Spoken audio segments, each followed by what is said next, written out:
Hello and welcome to the Penguin Prof channel. In today's episode, I want to talk about one of the macromolecules of life, carbohydrates. So let's get eating. If you go to the grocery store, you're going to see lots of examples of carbohydrates. This video is going to explore the biology, some chemistry, and some nutritional aspects of this really important group. We use carbohydrates for short-term energy storage. These carbohydrates actually have to be converted into ATP, which is what your cells actually use to do work. But carbohydrates are really the source of most of that ATP. We use carbs for long-term energy storage, and we also build a lot of things. We use them for structural components.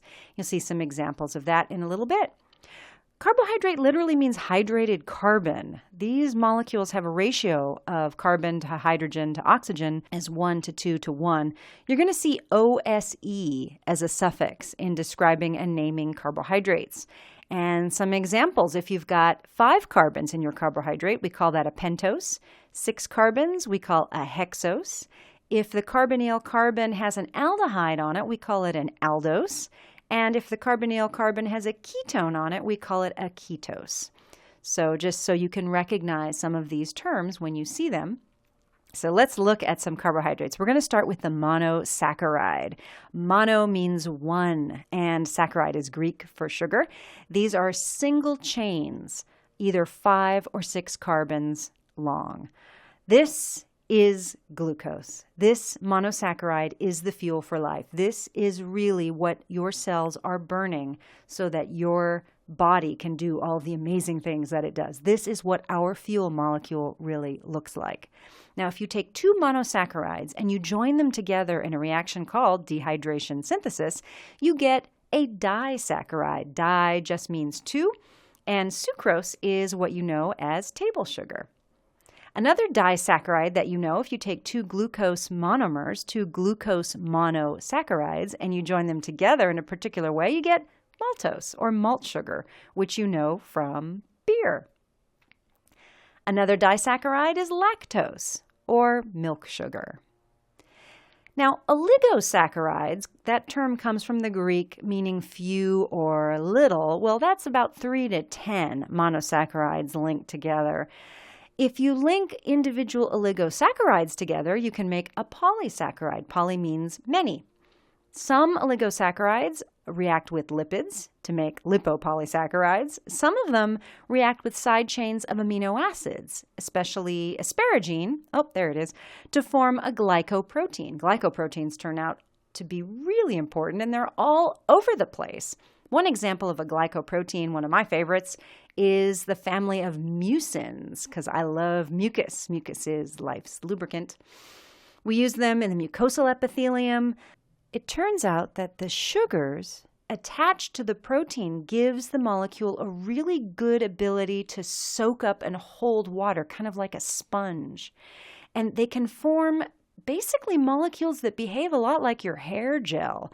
And that makes them really useful for things like lubrication, chemical barriers, and other stuff too. Here's a really important molecule called mucin 1. And nacre formation in mollusks, that mother of pearl, happens because of mucins. Echinoderms can make their endoskeletons with the help of mucins. Mucins also control some of our bone formation. So it's important for bones, also for part of the immune system response. And it turns out we're finding that if you overexpress or you change the way that the carbohydrates are attached to mucins, you can have problems. And we see this in many types of cancer. So mucins and other glycoproteins, really important. If you have many individual monosaccharides joined together, you make a polysaccharide. Poly just means many, and nutritionally we're talking about grains and all kinds of relatives of grains.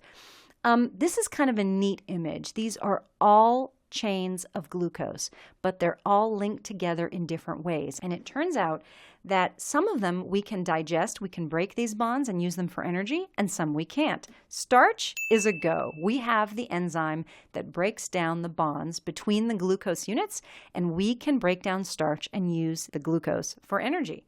We can use glycogen. We can break those bonds too. But cellulose? Cellulose we can't. We cannot break the bonds between the glucose subunits and use cellulose for energy. We call it fiber. So where we get carbohydrates in the diet, you probably know. Monosaccharides come from fruits and berries and honey. Disaccharides, you got table sugar, cane sugar, milk, some other fruits. Starch polysaccharides, we've got cereals and whole grains and pasta. Non-starch polysaccharides, we're talking about the cellulose in the leafy green cell walls and so on.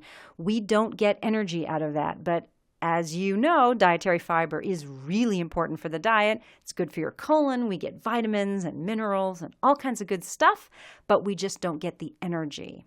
The naturally occurring sugars are really important and they're part of a healthy diet. The nutritional concern is added sugar that we find in processed foods and beverages. Now, the American Heart Association recommends these maxima for men, women, and children. This is, again, added sugar, not the sugar found in your normal healthy diet when you eat fruits and vegetables and grains and all that. This is added sugar, okay? These are the maxima. But the average American eats, are you ready for this? 22 teaspoons of added sugar every day. Now, if you want to know what that looks like, oh my goodness, that's a lot of sugar. That is an insane amount of sugar, people. That is insane. You've probably heard about the glycemic index, people saying, well, not all carbohydrates are the same in the body, and that's true. The glycemic index measures how blood glucose levels change after you ingest different types of carbohydrates. So the idea is that foods that quickly digest and immediately release glucose into the blood, they have a high glycemic index. You can also look at the insulin index. This is a related value, and that just measures the response of insulin secretion to different carbohydrates. So here's the idea. The glycemic index range, 55 or less, we consider a low value, and that's good. And what that means is that these foods, when you ingest them, they increase your satiety, so you'll feel satisfied, but they very, very slowly release glucose into the blood. So the idea is you don't get this big glucose rush. Medium glycemic index, kind of in the middle.